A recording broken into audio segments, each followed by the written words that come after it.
Horizontes do Jornalismo, por Carlos Eduardo Lins da Silva.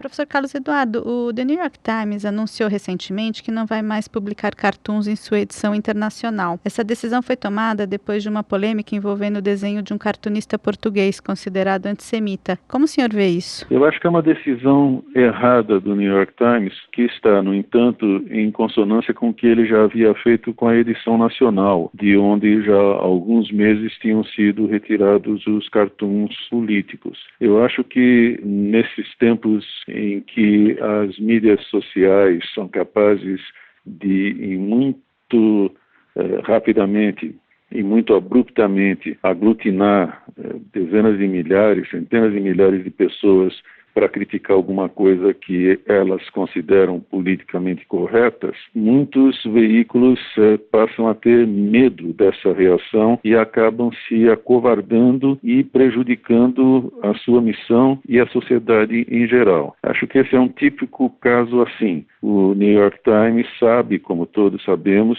que o cartoon é uma arma poderosíssima de opinião e é uma arma muito agressiva, digamos assim, porque num cartoon você não tem, como você tem num texto, a possibilidade de dizer por outro lado isso, por outro lado aquilo, não tem muita possibilidade de amenizar aquilo que está sendo dito. O cartoon é muito seco, muito contundente e ele, por isso mesmo, é muito eficaz como arma de opinião. E é uma tradição da imprensa ocidental, o cartoon. Aqui no Brasil nós tivemos grandes cartunistas, e ainda temos, felizmente, e tivemos veículos inteiros dedicados ao uso do humor como forma de análise política. É o mais famoso, claro, o Pasquim, mas antes dele, a Manha, o jornal do humorista Barão de Tararé. Você sabe que os cartoons são bastante importantes e eu acho que é uma pena que o New York Times tenha decidido fazer isso,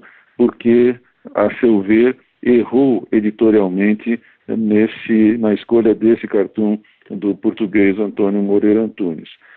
Alguém comentou em relação a essa decisão de que se a escolha infeliz de um cartoon resulta na eliminação dos cartoons do jornal, que fazer com as palavras? Muitas vezes você, editor, também escolhe mal as palavras, escolhe mal um texto, escolhe mal um artigo.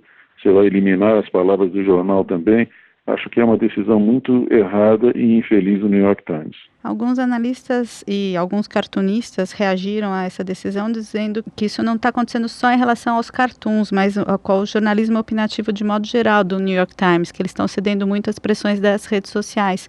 O senhor concorda com isso? Olha, nem tanto. É possível, porque eu não conheço muito bem o processo de edição do New York Times, é possível que isso seja correto. Mas como leitor à distância, como eu sou, embora seja um leitor diário do New York Times, não me parece que ele esteja se acovardando. No entanto, o New York Times está, por exemplo, evitando que seus colunistas principais, seus jornalistas principais, apareçam em programas de televisão onde a troca de opiniões mais agressivas é a tônica, principalmente em canais de TV pagas de jornalismo 24 horas, como a CNN ou a Fox News. Nesses programas, o embate de palavras é mais contundente do que num artigo que é escrito nos jornais. E o editor-chefe do New York Times tem recomendado e cogita até impedir que os jornalistas mais importantes do jornal vão a esses programas exatamente para não atiçar o ódio, a reação negativa das mídias sociais. Então,